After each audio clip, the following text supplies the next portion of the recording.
Rigathi Gachagua is proving to be the real deal to take William Ruto home.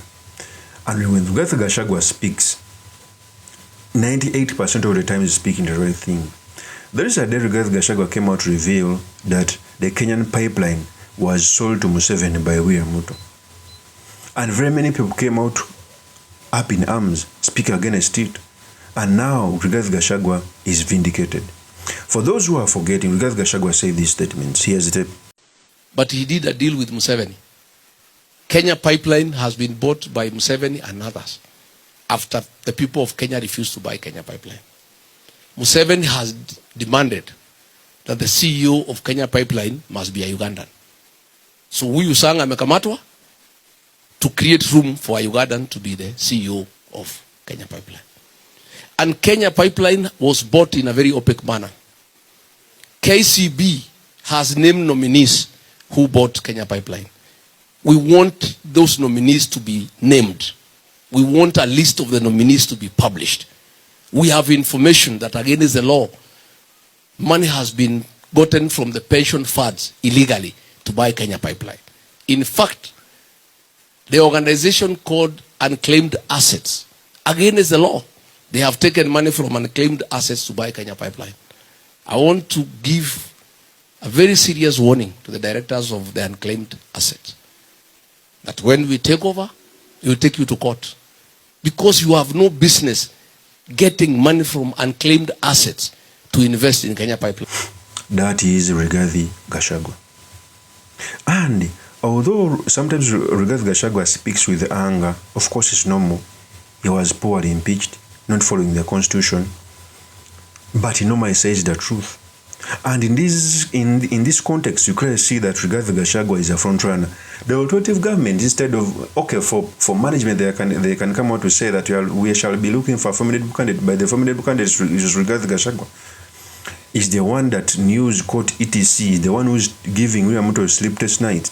Is the orator, the right orator against William Ruto. He came out to reveal that the Kenyan pipeline was being sold. Yesterday, when General Kaguta Museveni had visited Kenya, William Ruto himself confirmed that Kenyan pipeline was sold to General Kaguta Museveni with shares of 50%. And today, the Kenyan government enlisted the Kenyan pipeline as an asset of government. Okay? And William Ruto said these statements. President Museveni called me and said, I want to buy 50% of Kenya pipeline. And he told me, I don't care the price. That's how serious he was. When some other pessimists in Kenya were saying, oh, you know, the price is very high, I don't know. You know,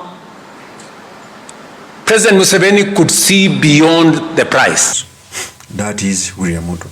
So selling the Kenyan pipeline won't be the issue. But first of all, a state cooperative being sold to a foreigner, it is a problem. Secondly, as Rigathi Gachagua revealed, even his selling didn't follow the due process. Okay? The law wasn't followed to the letter. There were a lot of things that were not done correctly when they were selling these shares. So having a regime that is hell-bent in selling institutions, and by the way, when you see the name Museveni, just know even William Ruto is having a stake because the Kenyan pipeline is worth billions, selling it to individuals. So Rigathi Gachagua revealed that. Remember, the Standard newspaper came out to say that under William Ruto, the State House budget is equal to what Uhuru Kenyatta used in 2 terms. Yet Ruto is using it in 1 term. So William Ruto wants to steal as much as possible. He wants to be rich like Uhuru Kenyatta and Moi. Not knowing that for Uhuru Kenyatta, first of all, his father was president for 16 years, Uhuru 10 years, 26 years.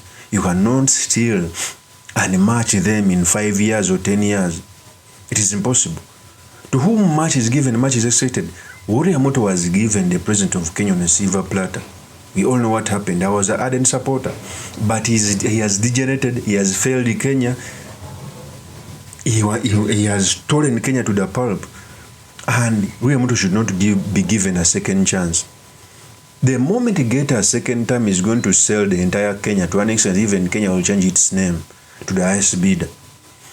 I'm telling you, the guy is on a rampage of stealing and each and everything, and it is so unfortunate. The person who used to stand, okay, against the things then is now doing the same things. I remember when even he came out to call out the previous administration about fuel hikes. Now he's doing the same after failing to put down the fuel. In fact, during Uhuru Kenyatta, the fuel prices were low, but today they are even double, and he's still giving examples. He said these statements. That is William Ruto. So the signs of failure of William Ruto have continued and they are glaring. Is the reason why William Ruto should be a one term.